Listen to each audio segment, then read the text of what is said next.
Buenas tardes, mi nombre es José Emilio Rangel Trejo y hoy junto a mi equipo, que está conformado por su servidor, Diego Israel González Aldaña, que desempeñará el papel en el ámbito de la investigación, Alexis Juárez Medina, que nos compartirá y cultivará con su conocimiento desde el ámbito científico, y por último un invitado especial, Ángel David Castellanos, estudiante de segundo semestre de la preparatoria UCO Contemporánea, que vino a compartirnos su experiencia sobre el tema desde su perspectiva como estudiante.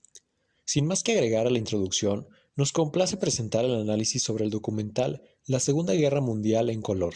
Creo que es prudente empezar con el análisis con Diego Israel. Por favor, dinos por qué este documental se puede analizar desde el punto de vista de la investigación. Adelante, Diego. Muchas gracias, Emilio. Mira, este documental es de posible análisis desde el punto de vista político, debido a que cuando Hitler entra al mundo de la política para poder ascender, usa una técnica muy peculiar, la cual se basa en que Hitler describió a Alemania como una nación víctima esclavizada por las cadenas del Tratado de Versalles posterior a la Primera Guerra Mundial, y a la que se había negado el derecho a la autodeterminación nacional. De manera universal, los propagandistas de guerra justifican el uso de la violencia militar describiéndola como moralmente defendible y necesaria. De lo contrario, se pondría el riesgo de la moral pública y la fe en el gobierno y en sus fuerzas armadas. Durante el tiempo que duró la Segunda Guerra Mundial, los propagandistas nazis disfrazaron a la agresión militar dirigida a la conquista territorial como un acto de defensa justo y necesario. Describen a Alemania como una víctima real o posible de los agresores extranjeros, como una nación amante de la paz que se veía obligada a tomarla para proteger a su pueblo o defender la civilización europea del consumo. Al igual que en la raza aria, sus discursos siempre mencionan la grandeza de los alemanes, que ellos eran la raza superior. Aparte de esto, cuando entra el gobierno promete de Reich 1000 años a su vez, cuando asciende el poder invierte mucho en empresas bélicas y crea muchos empleos a la población alemana. Esta estaba muy convencida que con Hitler en el poder, los nazis también tenían un odio hacia los judíos, los cuales eran tratados con desprecio, y en 1939 sufren el Holocausto, que es la cosa más retorcida que pasó en la historia de la humanidad. Esto también nos lleva a conectar con diferentes temas y podemos verlo desde un punto de vista actual, cómo se ven reflejados y cómo tienen que ver con esto a su vez. Tú como estudiante de preparatoria seguramente debes estar estudiando algunas de estas situaciones y viéndolas más de cerca desde un ámbito específicamente social. Es por eso que nos gustaría que nos pudieras compartir tu opinión al respecto y qué piensas que tiene que ver con lo actual. Adelante, Ángel. Pues me parece interesante lo que dice, aunque la población, viendo cómo es Hitler, que discriminaba a los judíos, ¿por qué no hicieron nada al respecto? Permíteme que te corrija, pero la población sí hizo algo al respecto. Aunque mucha población alemana estaba de acuerdo con las ideas del gobierno de Hitler, hubo muchos que no. Muchas de esas personas arriesgaron sus vidas por salvar a gente inocente, como no eran los judíos. Gente de todos los niveles sociales, como empresarios como Oskar Schindler, que arriesgó su fortuna, su vida, su libertad por ayudar a salvar vidas. ¿Y por qué Hitler le tenía tanto odio a los judíos?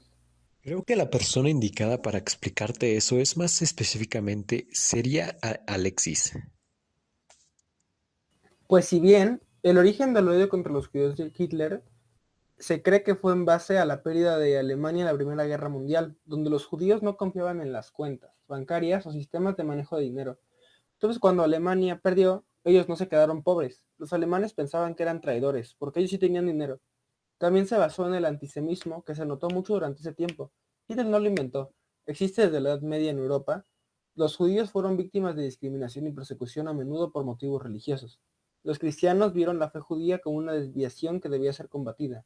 Los judíos fueron a veces obligados a convertirse o se les prohibía ejercer ciertas profesiones. En el siglo XIX la religión desempeñó un papel menos importante, y en su lugar surgieron pensamientos acerca de las diferencias entre las razas y pueblos. Así se originó la idea de que los judíos pertenecían a otro pueblo, por ejemplo los alemanes. Incluso si los judíos se convirtieron a la fe cristiana, continuaban siendo diferentes debido a su línea de sangre.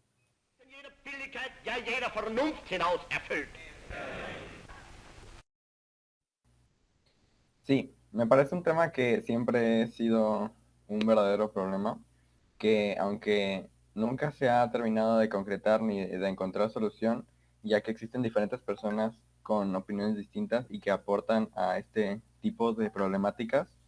Incluso hoy en día podemos seguir observando este tipo de problemas que tienen sus raíces desde la Primera y Segunda Guerra Mundial. Normalmente cuando en la prepa o en cualquier lugar se presenta alguien con una religión o creencia poco común, se le trata diferente al resto, simplemente se le hace ver diferente sin darnos cuenta o a veces sin una razón alguna. Existen muchísimos ejemplos más de esto y que sigue sucediendo día a día y sin poner fin, y se debe de poner fin ya que es un problema de la humanidad y que tiene desde ya hace mucho tiempo. Me ha surgido una duda. ¿La Segunda Guerra Mundial por qué inicia?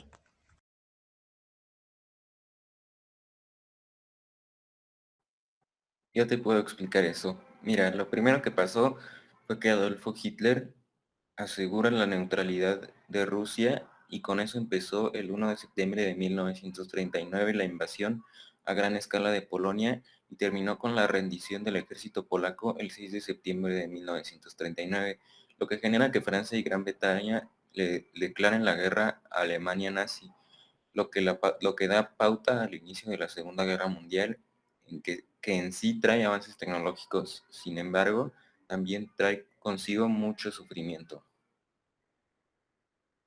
Concuerdo contigo, Diego, ya que como dices, la Segunda Guerra Mundial trajo consigo avances, los cuales tuvieron impacto en la sociedad y fueron avances tanto militares como civiles. Algunos de los de mayor impacto en el ámbito civil y que aún se estila en nuestros tiempos fue la penicilina, la energía nuclear, los sistemas de navegación, el motor a reacción, cauchuchos sintéticos, aceite, computadoras, radar, pero no todo fueron buenos inventos, como dices.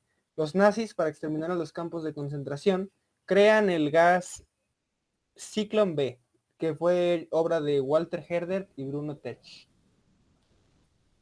En mi anterior escuela vimos el tema de los campos de concentración de los que están hablando, pero me gustaría saber el impacto social y político que tuvo esto. Es una muy buena pregunta, que al igual que él quisiera saber la respuesta.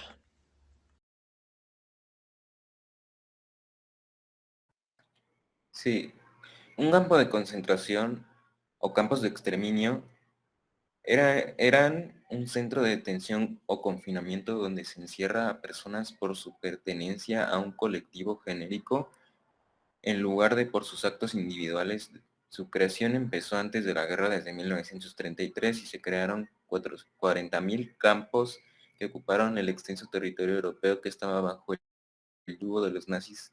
El primer campo de concentración surge cuando Hitler entra al poder abriendo Dachau.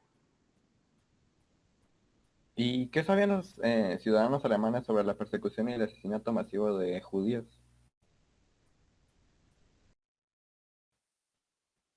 Los líderes nazis tenían la intención de engañar a la población alemana, a las víctimas y al mundo exterior sobre su política genocida hacia los judíos.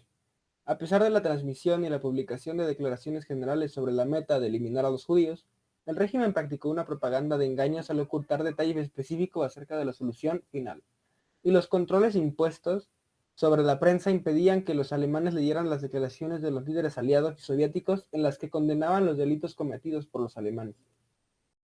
Bueno, esto me resulta muy interesante. Sin embargo, debido a nuestro cronograma, debemos terminar aquí. Fue un gusto haber podido escuchar sus puntos de vista acerca del análisis de este documental, La Segunda Guerra Mundial a todo color.